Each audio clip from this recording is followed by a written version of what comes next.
Good evening. Tonight is Monday, May 7th, 2018, 6 p.m. We are in the music room of Winthrop High School. Ms. Hames, will you please call the roll? Mr. Fabiano? Here. Mr. Martucci?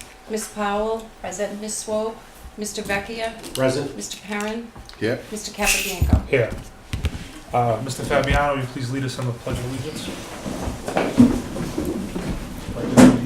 To the flag of the United States of America and to the republic for which it stands, one nation, under God, indivisible, with liberty and justice for all.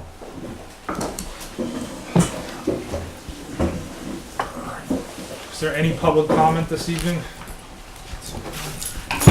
Any delegates and visitors? Not this evening.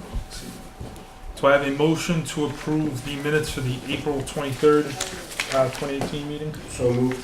Motion by President Vecchia, Second. seconded by Ms. Powell. Any discussion? All in favor? Aye. Opposed? Abstentions? The ayes have it. We do have a few warrants this evening. A warrant SVW 18-19 in the amount of $168,487.83. Also payroll warrant SPW-1820 in the amount of $658,622.68. Do we have a motion to approve both warrants together? Motion. Motion by President Vecchia. Second. Motion by Mr. Perrin, seconded by President Vecchia. Any discussion on the motion? All in favor? Aye. Opposed? Abstentions? The ayes have it. We also have a budget transfer amount of $76,060.85. Do we have a motion to approve the budget transfer? So moved. Motion by President Vecchia. Mr. Capabianco, just to cover, where we have a motion, just to let folks know what we're doing with that particular transfer. As you can see, it's basically around utilities.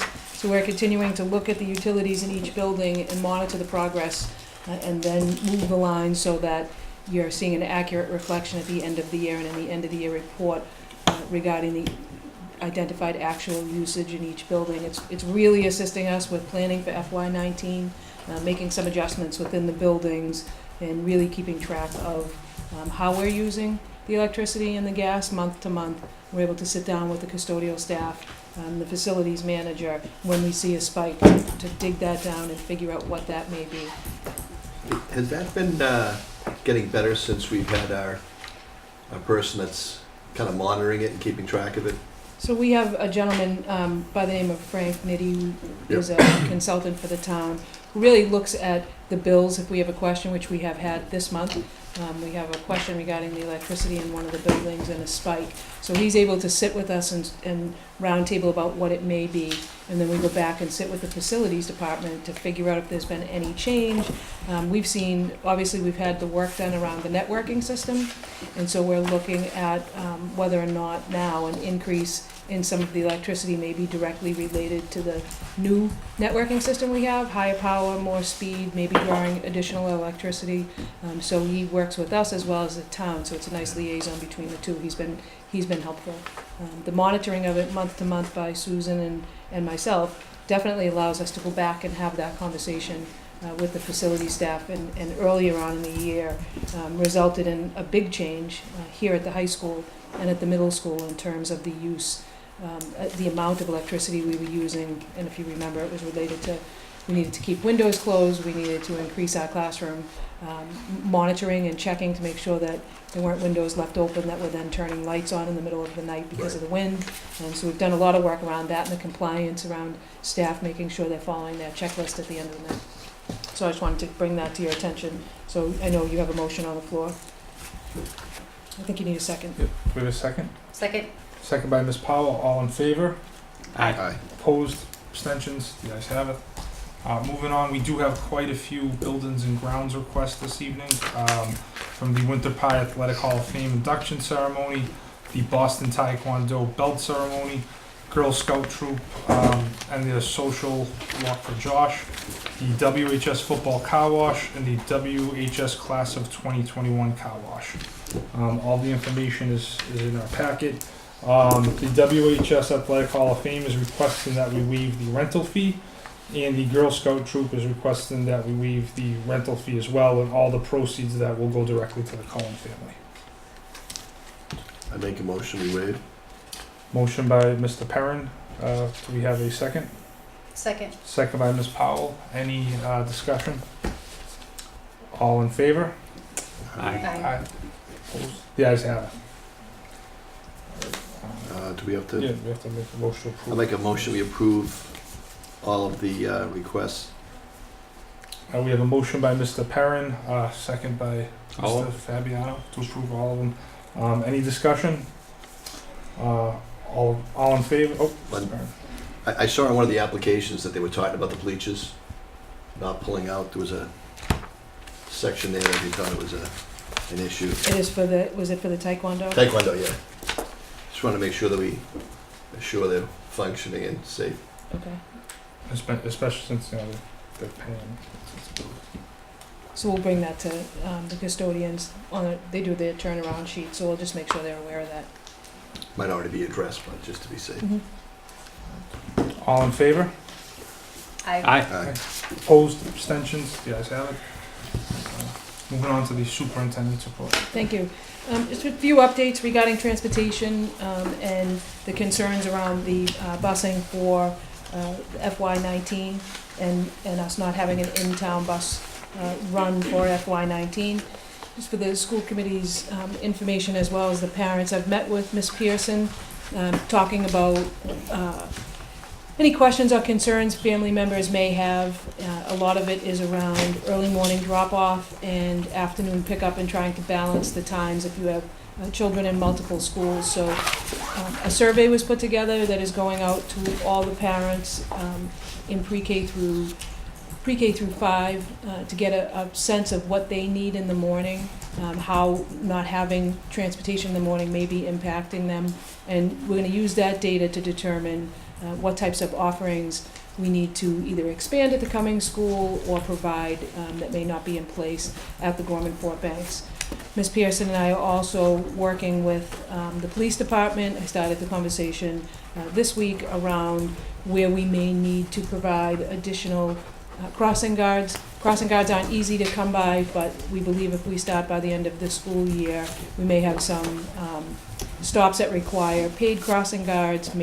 Maybe the police department feels as though they need to have some of their staff there. That will be up to them. And then we're going to work on parent volunteers in other spots in terms of crossing students. We are on top of the signage. Some of our signage needs to be changed going towards the Gorman-Fort Banks. The times and where you can take a left turn and a right turn need to be addressed, so we will be bringing that to TSAC so that they can take a peek at that from the town side and let us know what we need to do in terms of cost associated with changing any of the signs that are currently there, and we'll work with the DPW to make sure we're able to be on top of that as well. Athletics and the use of Miller Field. This next Monday, the 14th, at 4 o'clock, we have our first track meet on Miller Field in, I believe, 11 years. It will be the first track meet, and although we're not fully painted yet, I think it's going to be a great event. There's some hype around it, obviously, because it's been a long time since we've had the ability to host a track meet. We have asked former coach Pat McGee to come down at 4:15 to kick off our first meet and honor her for all of her service and the many years of track knowledge and coaching that she has given to the town of Winthrop and to the Winthrop Public Schools, so that's exciting. We said that was Monday, the 14th? So Monday the 14th, the track meet's at 4. Coach McGee will be there at 3:45 to be honored by our students. And we have been asked quite a bit about community use, and as you know from a few meetings ago, in June we'll be talking about where we're at with that. We have some transitions in the town hall right now, so once those settle out, we'll be able to have some more conversation around additional use. As of right now, we're still leasing Miller Field from the town and continuing to follow the rules of that lease, which are us using it for athletics and for us to be able to use it for rentals. We have rented it out thus far to Winthrop Youth Lacrosse. I've had the opportunity to watch the games and hear the comments of the parents and all the people attending. What a beautiful field we have. I've watched our field administrator, Vasily Malios, working with people in such a respectful way to remind them about being on the track with cleats, not crossing the track, and keeping the interior part of the field and the track for the participants who have rented the property and who have provided us with documentation of those who should be on the field. It's not an easy job. That's obviously that football field is well over 100 yards if you include the track all the way around, and Vasily has been the sole person monitoring that track and field and the entire facility during rentals. We have been tweaking as we've gone along the needs of the field during a rental, looking at first time sort of business people with the rentals to try to see what else it is that we may need moving forward. One of the things that has been identified is the need for more people on the field from the school side when it is a rental, so that we are able to monitor and keep our rules in place.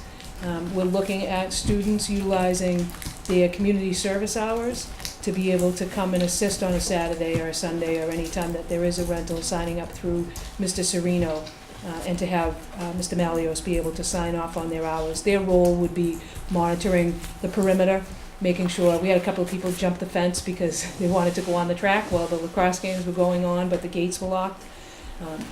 So we need to be mindful of that to be able to keep everyone safe with the lacrosse balls flying all over the place. And also knowing who is on the field. That's part of the rental, that you have to be quarried and you have to be identified in writing to be on the field. So those are just some of the things that we're looking at with the field. Preschool enrollment continues to go up, so our preschool classes are getting larger and larger. One of the things that we did this year at the request of a parent was provided an online payment plan for our parents, for those parents that are paying and for their students to attend preschool. In the past, we did not have an online payment plan, so this makes it a little bit more affordable for parents because they can spread their payments out across the school year. So that was helpful, and the parents who had requested it, we did thank them for that information, and I thank Mr. Capibianco for following through with that.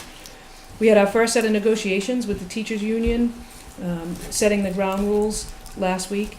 And on May 15th, we will be having our next meeting, which is the first official negotiating meeting. The teachers union is the one union that we have scheduled. Cafeteria workers have also expressed an interest. All units are up, so I assume that it will now become somewhat catchy and folks will be asking to negotiate each one of those contracts. Another good bit of news, I had a legislative luncheon with many legislators from the North Shore area on Friday at the Essex Aggie School, which is a beautiful school. The students provided us lunch at Essex Aggie. Sophomores and juniors were the ones who prepared the lunch, plated all the meals. I'm learning all the language since I've been there. Plated all the meals, did the dessert, and served us. And what a great group of kids. There did not happen to be any Winthrop kids in that particular group of students. However, it was nice to see that vocational side and what happens at Essex Aggie. We do have some students that attend there. In the legislative lunch, I did learn an awful lot about what's happening on the Hill and what's happening with things like I think it's called the millionaire's tax, as well as state taxes. And there is a hope that there will be some supplemental funding during the school year directly related to schools if in fact the sales tax and some of these other tax get hit. So it would be nice if there was a supplemental budget to towns for schools at some point. The happiest news of that day is Circuit Breaker is funded at 72%. The thought is that Circuit Breaker will go up during the school year with a supplemental payment to 75. If that happens, that's a win for every school district in the Commonwealth. Circuit Breaker is where you're reimbursed for a percentage rate of your out-of-district tuitions. I can tell you that the administrators of special education, which is a board that I happen to still sit on, as well as the legislators, mostly the North Shore representatives and senators, are the people that have pushed the hardest for that and were successful. It's the first time that level of a push has been had with success. Had that come back in at 65% or below, it would have been devastating to school districts because we count on that money. We put out so much more than we get back. But to have that lowered down to anything less than 72% ongoing for next year would have been difficult for many, many communities. So I was happy to have that information, and it's been a long time that we've been pushing for that, over a year. So I'm thrilled that that had finally passed. Lisa, what has it been in the past? So they've always said they wanted it to be 75%. They call that fully funded. I call 100% fully funded. They call 75% fully funded. It has bounced anywhere from 75 back down to 72 to 68. At one point, I believe it was in 2004, it went well below. I want to say it was somewhere in the 50s. The problem with it is the lack of notice, and the timing that goes along with it. So you're prepping, knowing that because it's a reimbursement program, you're planning for 72% of not really what you expended, but once you subtract the foundation amount, in your head, you kind of planning for X amount of money to come in, and you're waiting and waiting and waiting, and if that percentage rate drops, it can be very dramatic. If you're expecting to get back 400,000 and it drops down to 60%, you get back, less than that, to 250,000. That's income in some districts, like in our district, where we use it as it comes in, as opposed to using it the following year. For us, it's even more of an impact when it is lower. So I'm thrilled that it is coming at that point. And I think I shared with you at the beginning of the school year a letter that I had drafted and had Jen O'Connell co-sign with me to Senator Boncory and Speaker DeLeo, as well as a host of other folks, which was Winthrop Public Schools stating that we were really supporting it coming in at the highest level, 75%. So we'll take 72 and hope for 75 down the line. So is that 72 from last year's budget or this year coming? So it's 72% after foundation on the cost of tuitions that we have expended this year. So for students at the end of this year, that money will roll in next year. Okay. At 72%. So this year's budget is from last year's percentage? Correct. And what was that? So I'm sorry, it's difficult to understand. So the money's coming in this school year is going to be 72% Okay. this year. The monies that had come in last year came in, I believe, at 68 last year. And we already, But I have to double check. and we that. already used that. And that money is already used. Yeah, we're working on reversing that process, but that's going to take us a couple of years. And then just a couple of updates that we have. We have the National Walk or Bike to School is on May 9th. So we're encouraging folks to either walk or ride their bike to school, and that's happening at each school level. Principals and folks are encouraging our parents and students to walk or bike to school. And then many activities in May related to our high school. We have the top 10% breakfast is coming on May 10th. We also on May 10th have the open house at the Warm and Fort Banks. And our Winthrop High School Drama Society begins its Sideways Stories from Wayside at the Neil Shapiro Center, beginning on Thursday, May 10th. That will run May 10th, May 11th, and May 12th. We have 2 productions on that Saturday, a 2 and a 7 o'clock production. As always, amazing productions from our students, so worth the ticket price, and sitting in that theater is also a fun place to be. We also have kindergarten parent information night on the 17th. Senior all-night party is happening on May 25th, and that's staffed by, I believe, parents are staffing that. So junior parents, I believe, staff that. Is that correct, Patty? Yes. Usually the junior parents. Yep. We have the promenade on the 29th, where the students have their prom dresses and prom attire on, and they come out of the front door of the high school and board the buses to take us out to Granite Links, which is in Quincy, I believe. I have been there. My last baby shower was there, and it's a beautiful, beautiful venue for the prom. The Arthur T. Cummings Pride Night is also at 6 o'clock on the same night as the prom. Class Awards nights May 30th, and May 31st is Camp Fort Information Night, and that is at 6:30. So let me make sure I covered everything. One last item. the Arthur T. Cummings School has put together a small committee for looking at the playground. We are waiting for one more person, I believe, to say whether or not they can participate in that. And we're going to take a peek at both of the quotes that we received from two different vendors in looking at the playground and replacement of equipment and potentially replacement of the surface. Once we have that information a little bit clearer and we have a group of people who feel comfortable in making some decisions, then we will come back to the town with the additional information that they had requested. As you remember, we had put in for potential capital request for some funding for that park, for that playground, and certainly understanding where the town is right now in terms of its financial status. We are very mindful of that. We'll keep our committee going and provide information as we can, and then report that back out to our parents so that we can make sure our students are safe in the playground area. And that is it for me. Any personnel? Yes, we do. So appointments at this point, we have none. Resignations, Morgan Bennett is an ESP at the Gorman Fort Banks, and she has given us her letter of resignation as she is moving out of town. So we'll miss Morgan. In terms of retirements, none to reveal at this point. Those will be forthcoming. Postings, we have our summer program postings are out, and we also have a first and second grade fee-based summer tutoring for academics that's being run through the Gorman Fort Banks.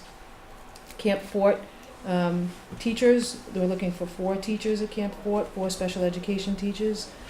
And then we also have, we're looking for a substitute special education ESP to replace Miss Bennett. And then the Summer Learning Academy, which is our summer special education program that runs. All those positions have been posted. And a chemistry teacher at Winthrop High School for the 2018-2019 school year, and that was an earlier resignation. We have no leaves of absence at this point. And that's all. I'd like to make a motion to waive the first reading of the social media policy. Second. Motion by Mr. Perrin, second by President Vecchia. Any discussion on the motion? All in favor? Aye. Opposed? Abstentions? The ayes have it. Where are we on Unfinished business. So that still has not been, It has not- it has not been I requested. don't- We're leaving it on there. We're still working for the Chromebook policy. It's still sitting because we're still working on providing additional information regarding how we want to roll out any changes to the current policy, or basically any changes. We just have not vetted it out completely yet. So I'd like to leave it on there because eventually we are going to need to discuss that. Public comment? There are none. Public relations, Mr. Fabiano? No. Just about 2 weeks ago, I attended the Massachusetts Association of School Committee Day at Beacon Hill at the State House, along with Ms. Swope and Officer Armistead, who represents the VOC, and we had the opportunity to say hello to the speaker and Senator Boncory, and just want to thank Glenn Kuchar for having a great day. Mr. Perrin? Nothing for me. Powell? I want to congratulate our middle school drama program. They won gold at the performance here. We were able to host, I think, 5 to 7 schools, and a lot of great comments about the school. It was a very exciting day to have everybody coming in again. Nice. President Vecchia? Nothing here. Executive session. I would like to make a motion to enter executive session in anticipation to conduct strategy sessions in preparation for negotiations with non-union personnel, or to conduct collective bargaining sessions or contract negotiations with non-union personnel. Second by Ms. Powell. Any discussion on the motion? All in favor? Aye. Opposed? Abstentions? Roll call. You expect, Do you need to take a roll call? Need to go. Yes. All right. Mr. Fabiano? Yes. Ms. Powell? Yes. Mr. Vecchia? Yes. Mr. Perrin? Yes. Mr. Capabianco? Yes.